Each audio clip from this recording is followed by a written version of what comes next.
Olá, glória a Deus. Como que você está? Eu quero saber como que você está. É, espero que você esteja sendo tremendamente abençoado no dia de hoje. Eu espero que Deus esteja derramando bênçãos sem medida sobre a sua vida, colocando sua mão poderosa sobre você, te sustentando pela mão, te levando, te mantendo de pé. Eu espero que a sua confiança esteja em Deus, esteja colocada em Deus, em Jesus, que você esteja cheio do Espírito Santo de Deus. E eu estou falando mesmo com você, até com você que não entregou a sua vida para Jesus ainda. Eu estou desejando que você encontre a Jesus hoje. Eu estou desejando que você não endureça o seu coração, porque o Espírito Santo está falando com você, está falando ao teu coração. O Espírito Santo está trazendo sobre você um convencimento do pecado, da justiça e do juízo de Deus. E eu espero que você decida vir para Jesus e mudar totalmente a sua forma de vida. Em nome de Jesus. Amém? Glória a Deus. Você sabe que será que vão dizer de você depois da sua morte? Você já parou para pensar? O que será que vão escrever lá no seu túmulo? Será que vai ter uma plaquinha com alguma coisa escrita? Qual é o legado? Qual é a herança? Qual é o sentimento que você, que eu, vamos deixar nas pessoas quando a gente partir daqui para o mundo depois da morte? Quando Deus nos chamar? Você já parou para pensar nisso? Você está passando sua vida inteira, você está fazendo várias coisas, vivendo o seu dia a dia, tomando atitudes, as formas como você trata as pessoas, a forma como você vive, a forma como você se comporta, o seu caráter, a sua honestidade, a sua educação. Será que isso vai refletir sobre as pessoas de uma forma positiva? Ou será que quando a gente morrer, as pessoas vão dar graças a Deus? Ah, foi tarde. Eu já ouvi, sabe, em vários velórios que infelizmente eu já fui. Em alguns eu já ouvi isso, você acredita? Não, pá, já foi tarde. Isso aí tinha que morrer mesmo, isso aí não presta. Eu já ouvi isso em velório. É interessante como muitas vezes a gente passa pela vida e não se preocupa com aquilo que a nossa vida vai refletir na vida das outras pessoas. Às vezes a gente passa pela vida achando que é autossuficiente, que não precisa de ninguém. Tem um ditado no mundão aí que diz assim: ninguém paga as minhas contas, então ninguém tem nada a ver comigo. É interessante esse tipo de pensamento. Olha só o que diz no livro de 1 Crônicas, no capítulo 21, no versículo 20. A palavra de Deus diz assim: Jeorão tinha 32 anos de idade quando começou a reinar e reinou 8 anos em Jerusalém.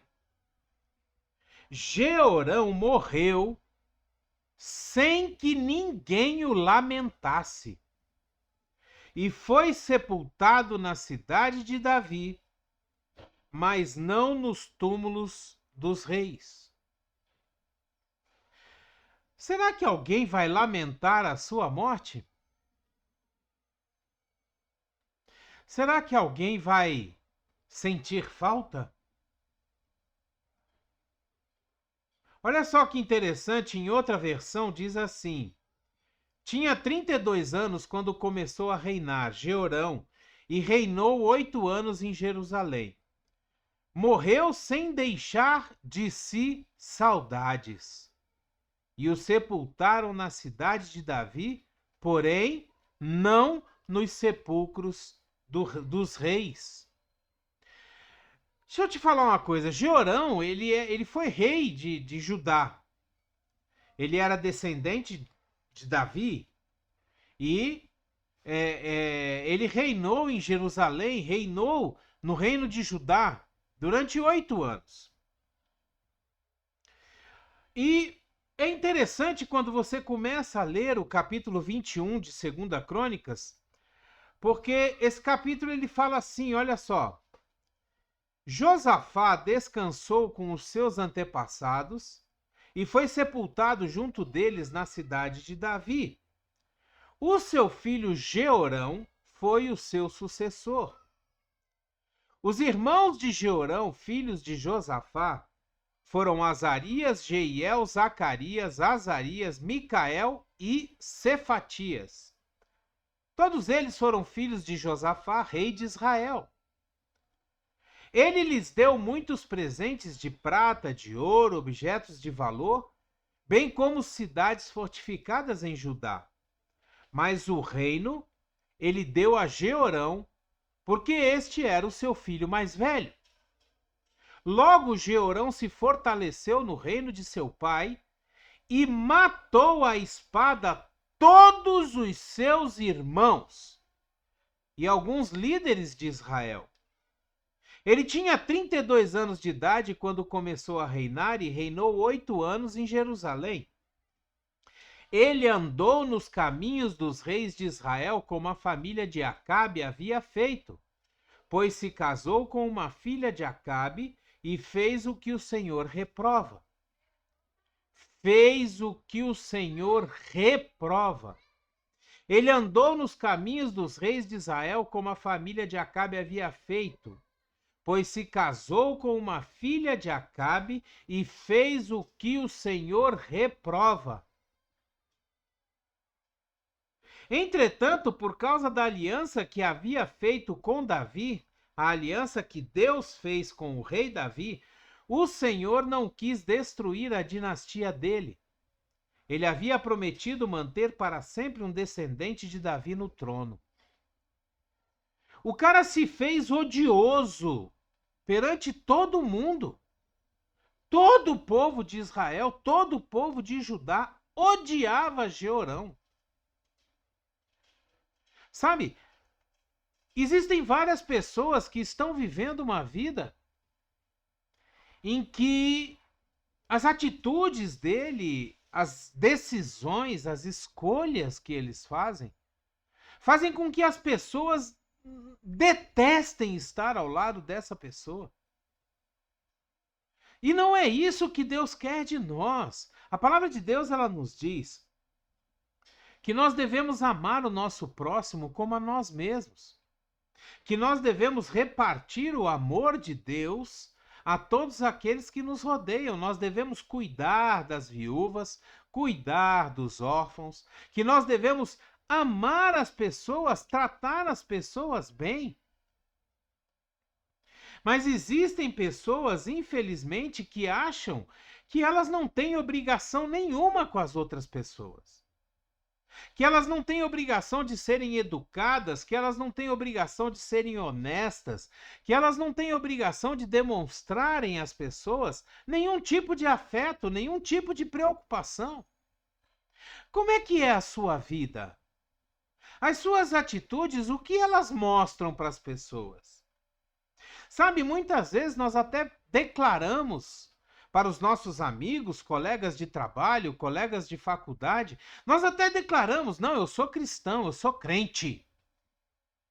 Mas a gente coloca tanto peso nas pessoas que nos rodeiam, nós fazemos tanta questão de apontar os erros dessas pessoas e nos colocar como sendo superiores a elas, que a gente acaba se tornando odioso para essas pessoas.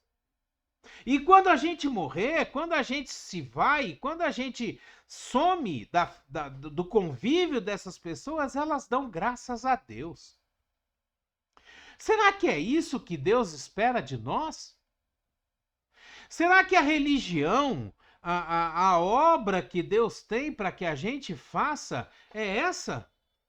Apontar o dedo para os erros das pessoas que nos rodeiam? Criticar líderes religiosos, criticar as pessoas que nós entendemos ou achamos que estão erradas? Será que é isso que Deus quer de nós? Quando Jesus diz que nós temos que amar ao próximo como a nós mesmos, eu acredito que não é essa atitude que ele espera de nós. Eu acredito que Jesus ele está dizendo para nós que nós devemos amar as pessoas apesar do que elas fazem. Nós devemos tratar bem as pessoas apesar do que elas são. Nós devemos tratar bem as pessoas independente se elas gostam de nós ou não. A palavra de Deus diz lá no mandamento, onde Jesus fala que nós devemos amar o nosso próximo como nós amamos a nós mesmos. Ali não tem condicional. Não tem nada que condicione o nosso amor. Jesus, ele manda que a gente ame. Jesus, ele manda que a gente trate bem. Em outra passagem, Jesus diz assim, que se nós encontrarmos o boi, a vaca do nosso inimigo caído na estrada, nós temos que ajudar o animal a se levantar e levar o animal até o seu dono. Independente se ele é nosso amigo ou não, independente se ele nos agrada ou não. Sabe, nós precisamos nos preocupar com aquilo que nós vamos deixar para as pessoas depois que nós morrermos. O que os nossos filhos vão pensar de nós, vão lembrar de nós depois da nossa morte? Será que nós somos pais que cultivamos coisas boas nos nossos filhos, a ponto deles olharem e falar, poxa, eu tenho uma saudade do meu pai, eu tenho uma saudade da minha mãe, eu tenho uma saudade dos ensinamentos, das conversas. Eu, particularmente, tenho muita saudade do meu pai. Nós tocávamos violão junto, nós cantávamos juntos, nós conversávamos sobre muitas coisas. Eu, particularmente, em certos momentos, em certas horas, eu tenho muita saudade do meu pai. Meu pai foi uma pessoa, não foi um pai perfeito,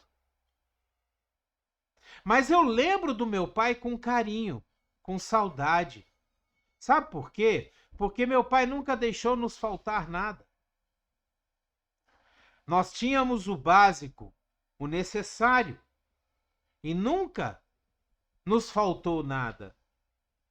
O meu pai, ele nos ensinou a ser honestos, a não pegar nada dos outros, a não sonegar aquilo que não é nosso.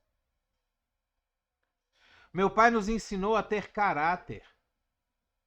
Meu pai nos ensinou a ter educação. Então, eu fico pensando, o que será que nós, eu, você, o que nós vamos deixar? Qual o sentimento que nós vamos deixar para as pessoas que nos rodeiam, para os nossos familiares, depois que nós morrermos? Depois que nós partirmos para estar com Deus? Partirmos para estar com Deus. É isso que a Bíblia nos diz. A Bíblia nos fala que quando nós morremos, a vida não acaba aqui. A vida não acaba com a morte.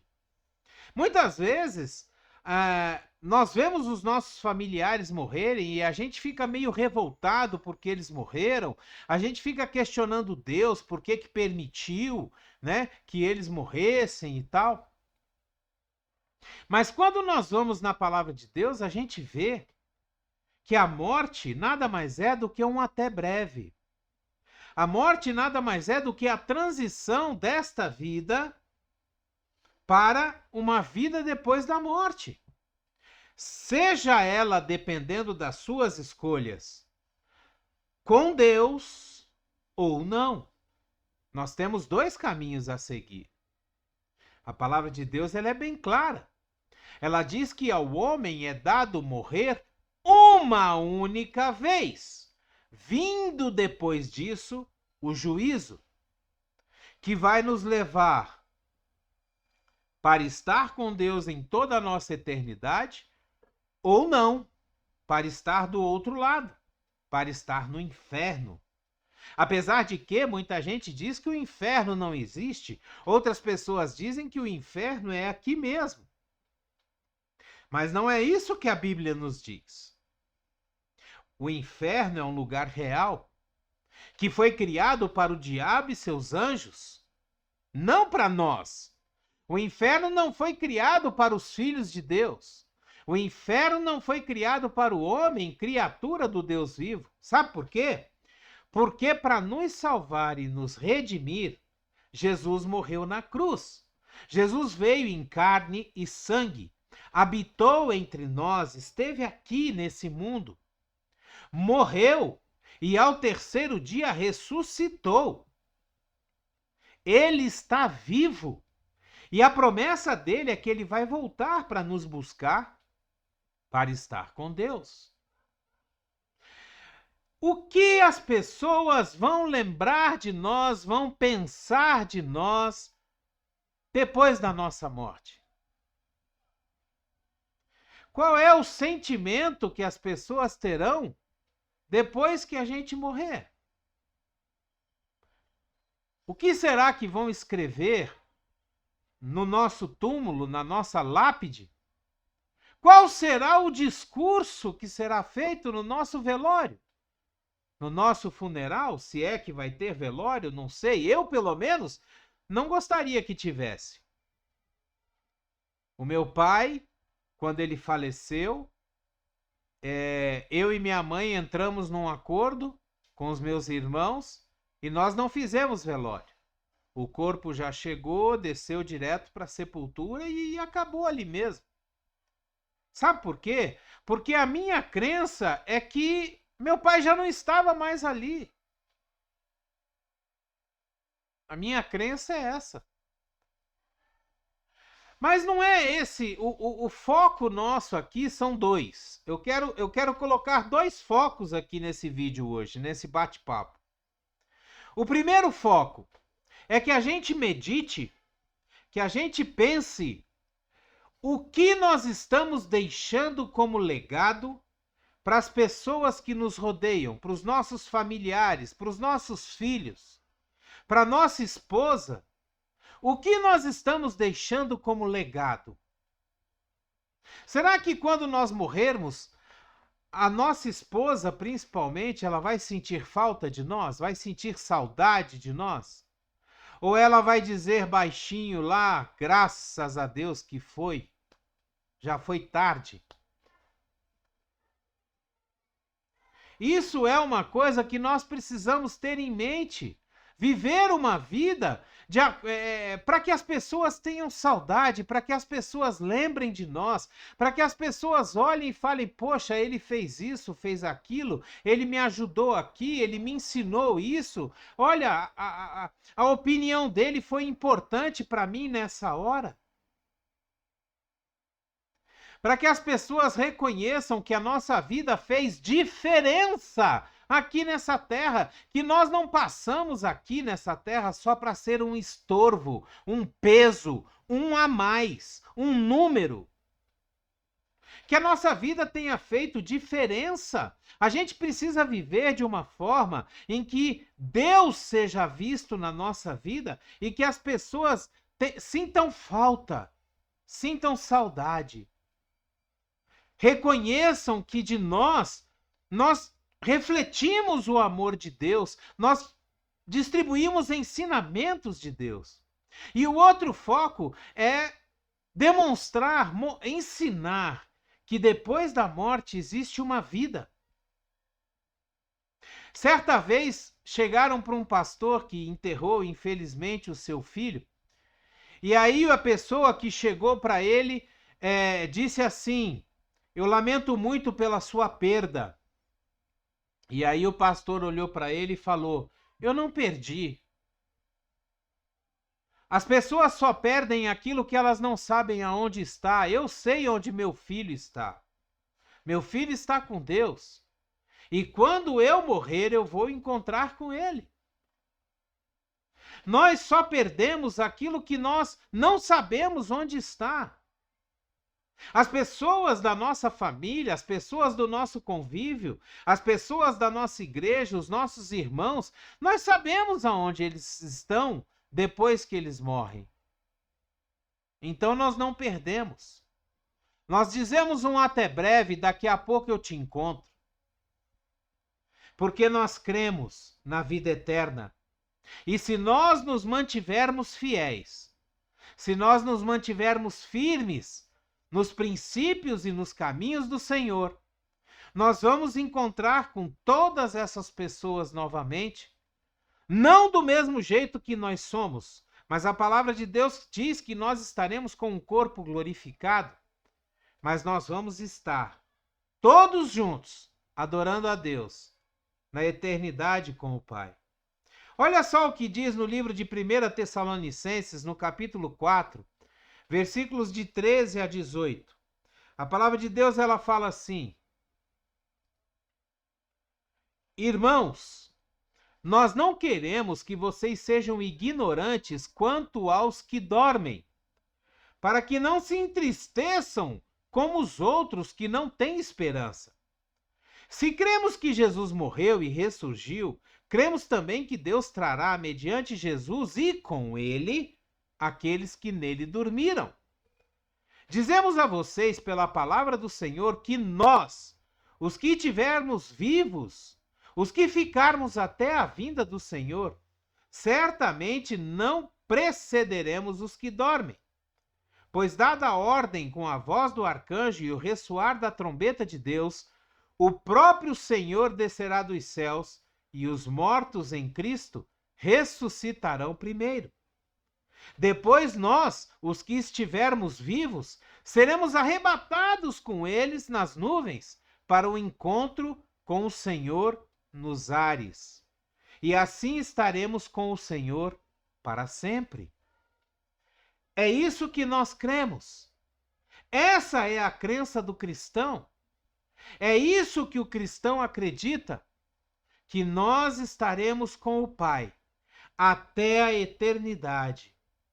Nós estaremos com Jesus o resto da nossa eternidade. Todos juntos, em nome de Jesus. Pense nessas duas coisas. Primeiro, qual legado você está deixando para as pessoas que ficam? Para as pessoas que convivem com você, para as pessoas que trabalham com você, para as pessoas da sua família, da sua igreja, os seus amigos.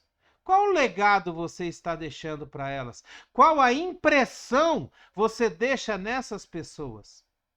E outra coisa para você meditar também: como será a sua vida depois da morte?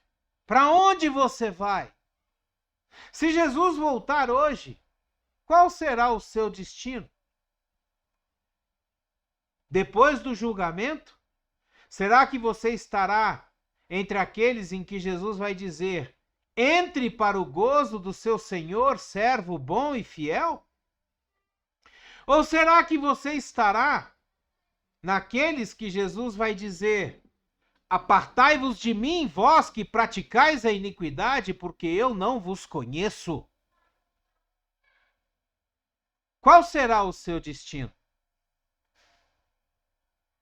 Fica aí para nossa reflexão, em nome de Jesus. Dê o seu like, dê o seu gostei, dê o seu joinha. Se você quiser, se você puder, assine o nosso canal. Nos ajude a mostrar para o YouTube que os vídeos aqui postados têm um conteúdo interessante, um conteúdo relevante, que merecem ser distribuídos até os confins da internet. Seja você um missionário de Deus. Pegue o link dessa palavra, envie para todos os seus contatos, poste nas suas redes sociais. Permita que as pessoas que você considera, as pessoas que você ama, ouçam essa palavra e possam também refletir sobre isso que nós conversamos aqui. Possam ter a sua fé edificada em nome de Jesus. Amém?